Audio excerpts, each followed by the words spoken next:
राधा और करण एक छोटे से कस्बे शिवनगर में रहते थे। शादी को हुए कुछ महीने ही बीते थे, पर दोनों के सपने बहुत बड़े थे। करण का चिकन बिरयानी का ठेला शहर की जान बन चुका था। लोग दूर दूर से सिर्फ उसकी बिरयानी का स्वाद लेने आते। अरे करण भाई, ऐसा स्वाद तो बड़ी बड़ी होटलों में भी नहीं मिलता। सही कहा, इनकी बिरयानी में तो जैसे जादू है। ये तो बस आप लोगों के प्यार और भगवान की दया है।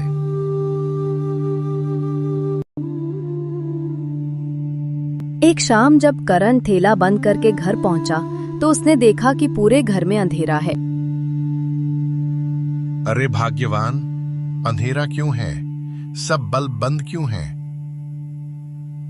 बल्ब फ्यूज हो गया है जी, और बिजली वाला आया नहीं, सोचा आप देख लेंगे। करण बल्ब ठीक करने के लिए कुर्सी पर चढ़ा, लेकिन अचानक कुर्सी टूटी और वह नीचे गिर पड़ा। सिर और पीठ में गहरी चोट लगी। राधा ने घबराकर पड़ोसी की मदद से उसे अस्पताल पहुंचाया। सर्जरी करनी होगी, खर्च लगभग 5 लाख आएगा। हे भगवान, 5 लाख रुपए!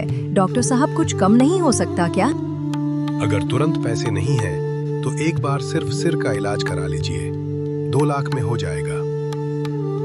ठीक है डॉक्टर साहब, कर दीजिए। राधा ने बिना सोचे समझे अपने गहने बेच दिए। फिर भी कुछ पैसे कम पड़ रहे थे, इसलिए राधा को करण का ठेला भी बेचना पड़ा।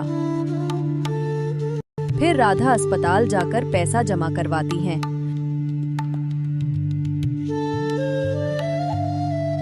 डॉक्टर करण के सिर की सर्जरी करते हैं, लेकिन करण अब चल फिर नहीं सकता था। अब राधा को ही करण का ख्याल रखना था।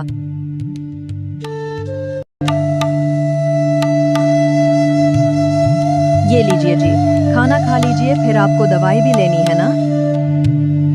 वो तो ठीक है, तुम अपने लिए कुछ बनाती क्यों नहीं? देखता हूँ तुम ठीक से खा भी नहीं रही हो। बस भूख नहीं लगती जी, सब ठीक हो जाएगा। जब घर में खाने का राशन खत्म हुआ तो राधा अपनी पड़ोसन सीमा दीदी के पास गई। दीदी, कोई काम पता हो तो बताना, मैं कुछ भी कर लूंगी। एक घर में रसोई का काम है, वहां जा सकती हो।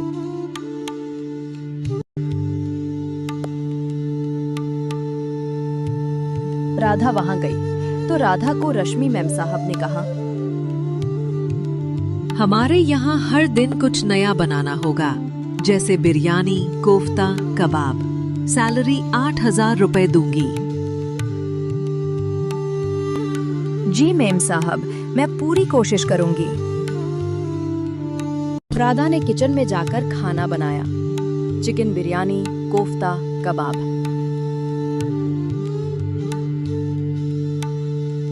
राधा के बनाए खाने की सबने तारीफ की, खासकर उसकी चिकन बिरयानी की, जिसकी खुशबू पूरे मोहल्ले में फैल जाती। माँ, राधा दीदी की बिरयानी तो होटल से भी बेहतर है। ये सब मेरे पति की सिखाई हुई रेसिपी है। तुम बहुत मेहनती हो, अब से तुम्हें 10,000 रुपए मिलेंगे। धन्यवाद मैम साहब। एक दिन रश्मि के घर मेहमान आए। राधा ने पूरे दिल से खाना बनाया। वाह, ऐसा स्वाद तो बरसों बाद चखा। बेटी, मेरे बेटे की शादी है, क्या तुम वहाँ खाना बना दोगी? हाँ माता, क्यों नहीं।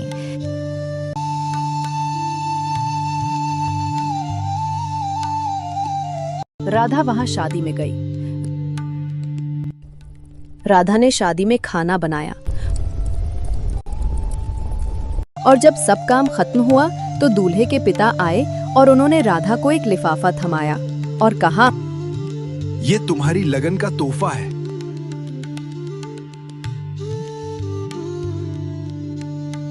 राधा तोहफा लेकर घर आ गई। राधा ने देखा तो लिफाफे में 1 लाख रुपए थे। करण देखो, अब हम फिर से ठेला लगाएंगे और तुम्हारा इलाज भी पूरा हो जाएगा। राधा ने नया ठेला खरीदा, राधा करण बिरयानी पॉइंट। धीरे धीरे करण भी ठीक हुआ और दोनों फिर से साथ मिलकर अपने सपने पूरे करने लगे। मेहनत और प्यार अगर सच्चे हों तो किस्मत को भी झुकना पड़ता है। उम्मीद करते हैं आपको कहानी पसंद आई होगी। ऐसी ही दिल छू लेने वाली कहानियां देखने के लिए चैनल को लाइक, सब्सक्राइब और कमेंट कीजिए।